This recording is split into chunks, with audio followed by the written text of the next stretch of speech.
அம்மா நான் பசங்களை பார்க்க போறேம்மா, நைட்டு தான் வருவேன். இல்ல சூர்யா, உங்க மாமா பொண்ணு வந்திருக்கா. அவ வந்ததுலேருந்து உன்னதான் கேட்டுக்கிட்டே இருக்கா. அவள்கிட்ட போய் பேசு. அப்புறம் நீ இன்னைக்கு எங்கேயும் போக வேணாம். அம்மா போங்கம்மா, நான் போறேன். நான் சொன்னா கேப்பியா மாட்டியா சூர்யா?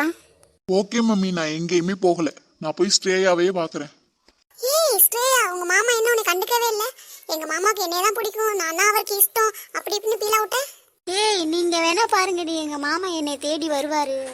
இது நம்புற மாதிரியே இல்லடி, அவர் உன்னை கண்டுக்கவே இல்ல. சரிடி, ஒரு பெட்டு வச்சுக்கோ. எங்க மாமா என்னை தேடி வந்துட்டாருன்னா எங்க மாமா எனக்கு தான். இல்லைனா நீங்க என்ன சொல்றீங்களோ அதை நான் கேட்கறேன். ஓகேவா? ஓகேடி ஓகேடி. ஸ்ட்ரேயா உள்ள வரலாமா? வாங்க மாமா வாங்க.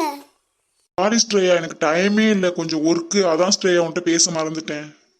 பரவாயில்ல மாமா. ஆமா ஸ்ட்ரேயா, என்ன எங்க வீட்டுக்கெல்லாம் வந்திருக்கீங்க? ஏன் மாமா, நான் வரக்கூடாதா? அப்படியெல்லாம் இல்லை, ஒரு வார்த்தை கூட சொல்லாம வந்திருக்கியே, அதான் கேட்டேன். சும்மாதான் மாமா, உங்களுக்குலாம் ஒரு சர்ப்ரைஸ் கொடுக்கலாம் தான் எல்லாரையும் பார்த்துட்டு போலான்னு வந்தேன். இது எனக்கு சர்ப்ரைஸா? பெரிய தலைவலி.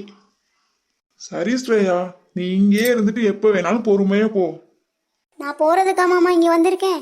உன்னை கல்யாணம் பண்ணிட்டு இங்கேயே இருந்துடலான்னு வந்திருக்கேன். நான் உன்னை விட்டு எங்கே போறது? போகவே மாட்டேன் மாமா.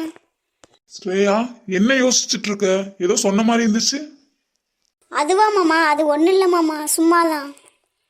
ஓகே ஸ்ட்ரேயா, பாருங்க நீங்க, நான் அப்புறம் வரேன். ஓகே மாமா. பார்த்தீங்களே எங்கள் மாமா வந்து பேசிட்டு போனதை.